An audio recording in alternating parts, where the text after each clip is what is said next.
কৈলাসহরে CPIM এর সমাবেশে দাঁড়িয়ে সিপিআইএম রাজ্য সম্পাদক জিতেন্দ্র চৌধুরী কংগ্রেসকে নিশানা করে বক্তব্য রেখেছেন।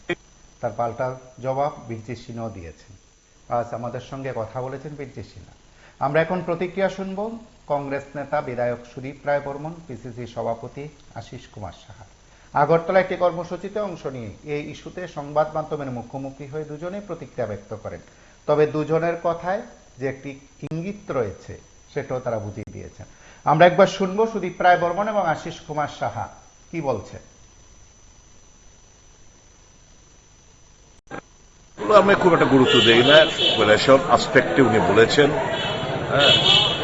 তবে এটা ঠিক, এই জিনিসটা তো ক্লিক হয়নি। গত নির্বাচনে কমিউনিস্ট এবং কংগ্রেসীদের এই ত্রিপুরা রাজ্যে এই জোটটা ক্লিক হয়নি। সে প্রেক্ষাপটে হয়তো উনি বলেছেন। নিশ্চয়ই আমাদেরও ভাববার সময় এসছে, যেহেতু ক্লিক হয়নি আমাদেরও চিন্তা ভাবনা করতে হবে। নিশ্চয়ই কমিউনিস্ট পার্টির আলাদা লড়ার সেই তাদের অভিপ্রায় রয়েছে, আমাদেরও রয়েছে। এটা নিয়ে তো খুব একটা মস্ত বড় ইস্যু বলে আমি মনে করি না। জিতেনবাবু কৈলাসহর আসপেক্টে বলেছেন, বলাটাই স্বাভাবিক, কারণ এর আগে বিরজিৎ বাবু বোধহয় ওই পঞ্চায়েত ইস্যু করে কোনো একটা স্টেটমেন্ট দিয়েছেন, ওই প্রেক্ষিতে কৈলাসহরে গিয়ে বলেছেন। কাজে এটা সার্বিকভাবে আমি এটাকে ইয়ে করবো না। তবে হ্যাঁ, আমাদের উভয় দলেরই যেহেতু ক্লিক করেনি, আগামী দিন এই ভারতীয় জনতা পার্টিকে উৎখাত করতে গেলে নিশ্চয় আমাদের রণনীতি পাল্টাতে হবে। দলের সভাপতি হিসাবে দলকে শক্তিশালী করার জন্য, দলকে সাজিয়ে তোলার জন্য, সংগঠনকে আরো কিভাবে তৃণমূল স্তরে নিয়ে যাওয়া যায়, জনগণের আস্থা অর্জন করা যায়, এই প্রচেষ্টাই আমাদের জারি আছে।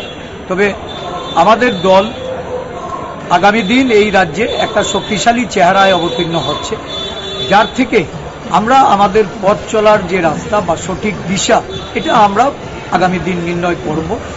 কি বললো এগুলি নিয়ে আমি খুব বেশি একটা মন্তব্য করতে চাই না, কারণ আমার মনে হয় যে রাজ্যের দুটি প্রেক্ষাপট, এককভাবে চলা এবং সংঘবদ্ধভাবে জোট বেঁধে চলা, এই দুটার অভিজ্ঞতাই এই রাজ্যের মানুষের হয়েছে।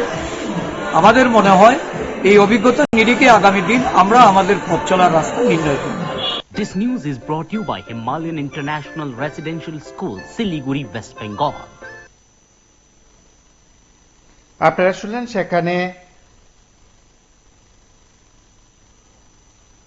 শুনলেন আগরতলায় কর্মসূচিতে অংশ নিয়ে জিতেন্দ্র চৌধুরী বক্তব্যের নিরিখে সুদীপ রায় বর্মন, আশিস কুমার সাহার বক্তব্য, এবং সেখানে একটি কর্মসূচি চলছে।